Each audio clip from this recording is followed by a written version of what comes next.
ദേശാഭിമാനി തിരുവനന്തപുരം മുൻ bureau chief K ശ്രീകണ്ഠനെ CPM പുറത്താക്കി. തിരുവനന്തപുരം കോർപ്പറേഷനിൽ വിമത സ്ഥാനാർത്ഥിയായതോടെയാണ് നടപടി. ഉള്ളൂരിലാണ് കെ ശ്രീകണ്ഠൻ മത്സരിക്കുന്നത്. ദിസ്ന സുരേഷ് ചേരുന്നു വിവരങ്ങളുമായി. ദിസ്ന,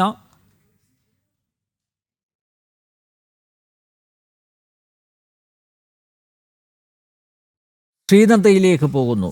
ശ്രീനന്ദ, ദേശാഭിമാനിയുടെ മുൻ എഡിറ്റോറിയൽ ബോർഡിൽ അംഗമായിരുന്നു. എഡിറ്റോറിയൽ ബോർഡിലെ മുൻ അംഗം ആയിരുന്നു കെ ശ്രീകണ്ഠൻ. ദീർഘകാലം തിരുവനന്തപുരത്ത് ബ്യൂറോ ചീഫായി പ്രവർത്തിച്ചു. കോർപ്പറേഷനിൽ വിമത സ്ഥാനാർത്ഥിയായി മത്സരിക്കുന്നു. ഉള്ളൂരിൽ നിന്നാണ് ശ്രീകണ്ഠൻ ജനവിധി തേടുന്നത്. ശ്രീകണ്ഠന് ടിക്കറ്റ് കിട്ടും എന്ന് ശ്രീകണ്ഠൻ കരുതിയിരുന്നു. പക്ഷേ അവിടെ കടകംപള്ളി സുരേന്ദ്രനുമായി അടുപ്പമുള്ള ഒരാളെ സ്ഥാനാർത്ഥി ആക്കിയതോടെയാണ് ശ്രീകണ്ഠൻ സ്ഥാനാർത്ഥിത്വവുമായി മുന്നോട്ട് പോയത്. ഇപ്പോൾ പുറത്താക്കൽ നടപടി നേരിട്ടിരിക്കുകയാണ്. പാർട്ടി ഇതിന് നൽകുന്ന വിശദീകരണം എന്താണ് ശ്രീനന്ദ? അനന്ത്യർ, പാർട്ടി ഇതുവരെ പ്രത്യേകിച്ച് വിശദീകരണങ്ങൾ ഒന്നും തന്നെ കൃത്യമായി നൽകിയിരുന്നില്ല. ഉള്ളൂർ ലോക്കൽ കമ്മിറ്റി അംഗമായ ശ്രീകണ്ഠനെ പാർട്ടി അച്ചടക്കം ലംഘിച്ചതിനും അതുപോലെ തന്നെ പരസ്യ പ്രസ്താവനയ്ക്കുമെതിരെയാണ് ഇപ്പോൾ നടപടി എന്നാണ് പുറത്തു വരുന്ന ഒരു കാര്യമെന്ന് പറയുന്നത്. CPM വിമതനായി മത്സരിക്കാനിറങ്ങിയ ദേശാഭിമാനി മുൻ തിരുവനന്തപുരം ബ്യൂറോ ചീഫാണ് കെ ശ്രീകണ്ഠൻ. അദ്ദേഹത്തെയാണ് CPM ഇപ്പോൾ പുറത്താക്കിയിരിക്കുന്നത്. തിരുവനന്തപുരം കോർപ്പറേഷൻ ഉള്ളൂർ വാർഡിലാണ് ശ്രീകണ്ഠൻ മത്സരിക്കാനിറങ്ങിയത്.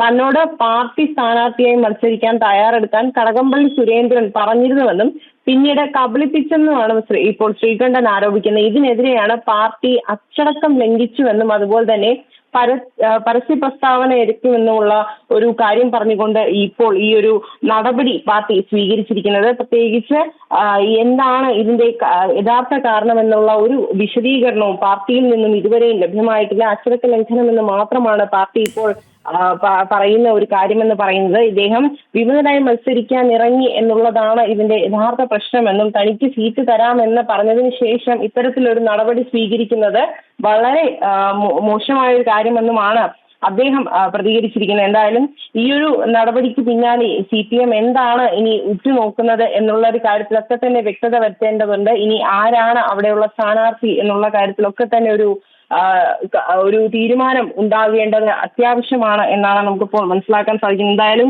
ഈ ഒരു നടപടിക്ക് ഉള്ളിലെ യഥാർത്ഥ കാരണം എന്തെന്ന് ഇനിയും CPM വ്യക്തമാക്കേണ്ടതുണ്ട്. അനന്ത്യർ, കടകംപള്ളി സുരേന്ദ്രനാണ് ഇവിടെ പ്രശ്നക്കാരൻ. ശ്രീകണ്ഠൻ പറയുന്നത് കടകംപള്ളി സുരേന്ദ്രൻ സീറ്റ് അദ്ദേഹത്തിന് നൽകാമെന്ന ഉറപ്പ് കൊടുത്തിരുന്നു. പക്ഷേ അതുണ്ടായില്ല. അതിൻ്റെ അടിസ്ഥാനത്തിലാണ് വിമത സ്ഥാനാർത്ഥിയായി ഉള്ളൂർ വാർഡിൽ നിന്ന്, തിരുവനന്തപുരം കോർപ്പറേഷനിലെ ഉള്ളൂർ വാർഡിൽ നിന്ന് മത്സരിക്കാൻ തീരുമാനിച്ചത്. എന്തായാലും ആ തീരുമാനത്തിൽ നിന്ന് പിന്നോട്ടില്ല എന്ന് ശ്രീകണ്ഠൻ അറിയിച്ചിരിക്കുന്നു.